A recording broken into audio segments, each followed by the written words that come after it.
This is Opus 40, a monumental environmental sculpture rising out of an abandoned bluestone quarry in Saugerties, New York.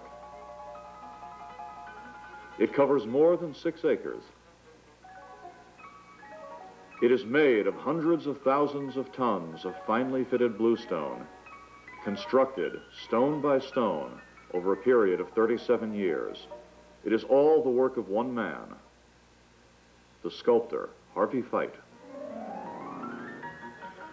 Fite bought his quarry in 1938.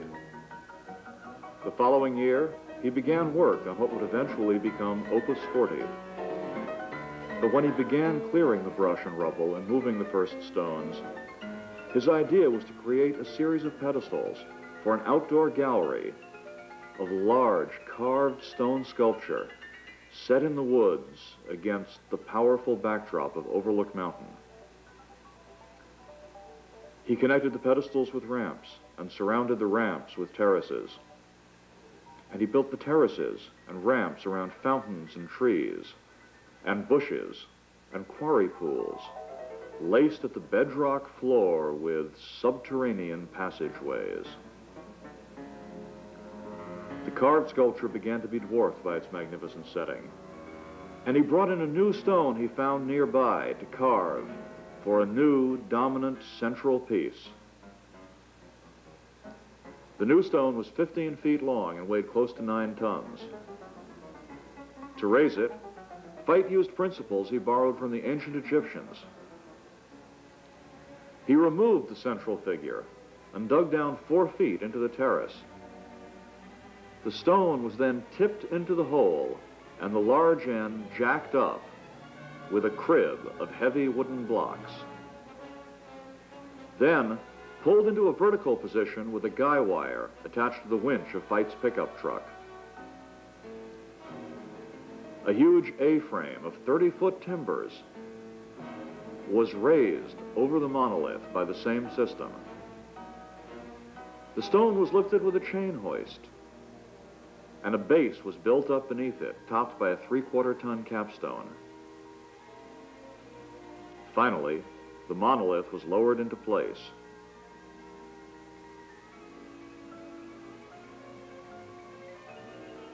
The monolith was the turning point in Harvey Fite's concept of his quarry masterpiece.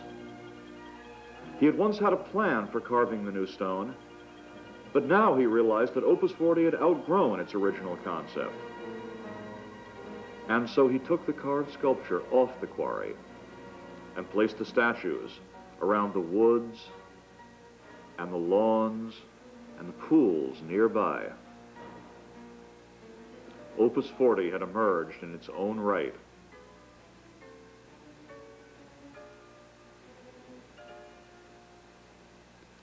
Fite worked alone from the first thaw of spring until the winter snows forced him off his quarry again.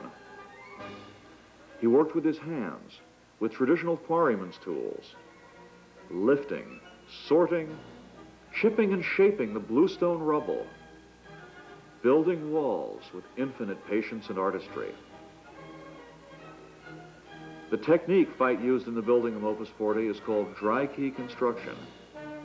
It relies upon the careful fitting of stone upon stone and the pressure of the mass for stability. Large stones, called keystones, are placed at intervals throughout the walls. They anchor the construction, supporting and held in place by the smaller stones around them. There is no mortar or cement anywhere in the dry wall construction. As a result, it is not vulnerable to the ravages of frost heaves and erosion. With the proper care and maintenance, Opus 40 could well be standing thousands of years from now.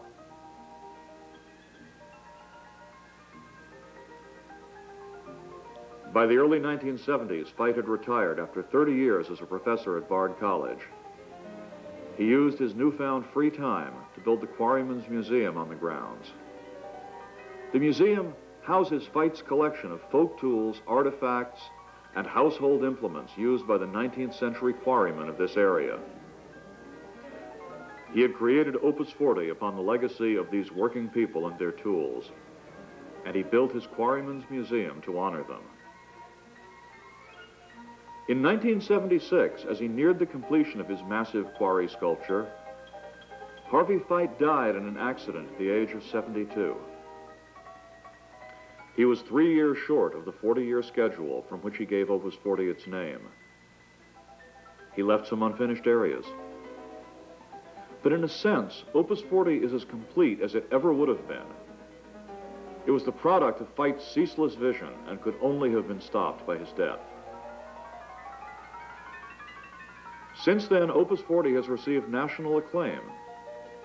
It was featured in a photographic exhibit on earthworks mounted by the Smithsonian's Hirshhorn Museum, and critic Brendan Gill has called it the greatest earthwork I have ever seen. Opus 40 today is operated by a not-for-profit corporation, Opus 40 Incorporated. It is maintained primarily through tax-deductible contributions. $25 or more brings a year's membership in the Friends of Opus 40. Members are welcome throughout the season, free of admission except for sunset concerts, and are thanked at an annual members' reception and concert. Opus 40 is open to the general public between May and October.